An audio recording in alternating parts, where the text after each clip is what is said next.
আজকে ভিডিওতে যে বিষয়টি নিয়ে কথা বলবো, রিলিজ হয়ে গেল বন্যা ভাইয়ের নাস্তা।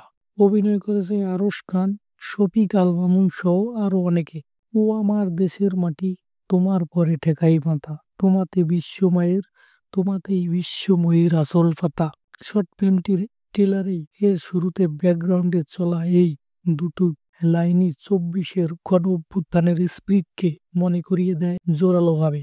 এবারের ভালোবাসা দিবসে যে কাজটি দেখার জন্য ওদের অপেক্ষায় প্রহর গুনছিলাম, বহুল প্রতীক্ষিত শর্ট ফিল্ম নাস্তা দেখার জন্য।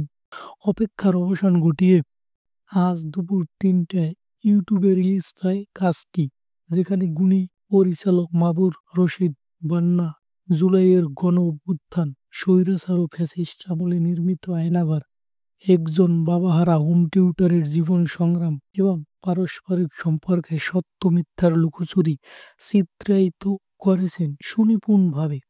৯০ মিনিটে এই শর্ট ফিল্মে অভিনয় করেছেন অভিনেতা আরশ খান, শফিক আল মামুন সহ আরও অনেকে।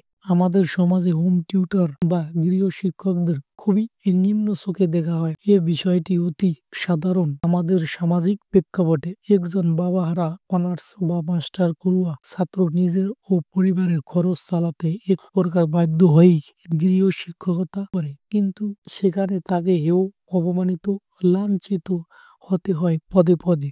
২-৩ দিন এর অনুপস্থিতিতে বেতন কাটা, শিক্ষক একটু সৌন্দর্য হলে বাড়ির বড় মেয়ের কুনজরে পড়া ইত্যাদি বিষয়গুলো শিক্ষকতার মতো একটি মহান পেশায় দৃষ্টিকটু দেখায়, যা শর্ট ফিল্মে পরিচালক বান্না তুলে ধরেছেন বেশ সাবলীলভাবে। পারস্পরিক সম্পর্কে সত্য মিথ্যার স্বচ্ছ জবাবদিহিতা সম্পর্ক টিকিয়ে রাখার ক্ষেত্রে একটি গুরুত্বপূর্ণ ভূমিকা পালন করে। আমরা পরিস্থিতির চাপে সম্পর্ক টিকিয়ে রাখার ক্ষেত্রে অনেক সময়ই মিথ্যার আশ্রয় নেই। আমরা ভাবি মিথ্যার আশ্রয় নিয়েই যেহেতু সম্পর্ক এতটা এগিয়েছি, তাহলে সম্পর্কটা এভাবেই চলুক।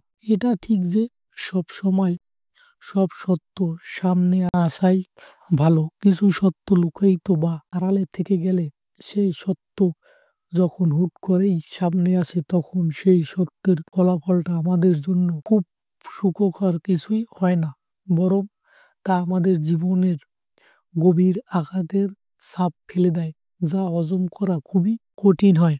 ২৪-এর গণ আন্দোলন শুধু একটি আন্দোলন নয়, এটি বিগত ১৫ বছরের ছাত্র জনতার পুষে রাখা ক্ষোভের বহিঃপ্রকাশ।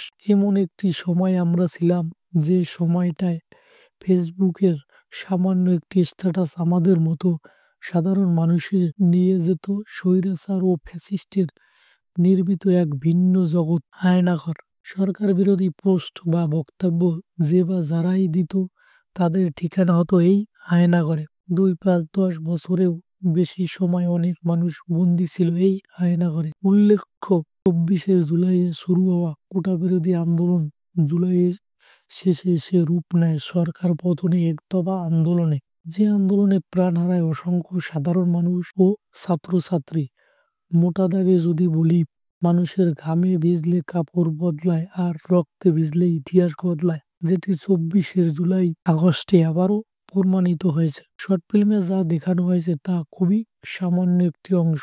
বাস্তবে আয়নাঘরের ভয়াবহতা ছিল আরও পৈশাচিক ও নৃশংস। একই সাথে ২৪-এর আন্দোলনে খণ্ডচিত্রে শর্ট ফিল্মে তুলে এনেছেন পরিচালক বন্যা ভাই। A very much big and bigger salute to this man from me. আন্দোলনের শুরু থেকে আমাদের পাশে দাঁড়িয়েছিলেন অসীম সাহসের সঙ্গে। স্বৈরাচারের পতন না হলে হয়তো এই মানুষটিকেও খারাপ পরিণতি ভোগ করতে হতো। শর্ট ফিল্মের সকল কলাকৌশলী সাবলীল অভিনয়ে কাজটি করে তুলেছেন আকর্ষণীয় ও প্রাণবন্ত। সত্যি এই শর্ট ফিল্ম দেখলে স্বৈরাচার ও তার দোসরদের রক্তবমি হবে। স্ক্রিপ্টটি লেখা ছিল জাহিদ সৈকত ভাইয়ের ফেসবুক আইডিতে।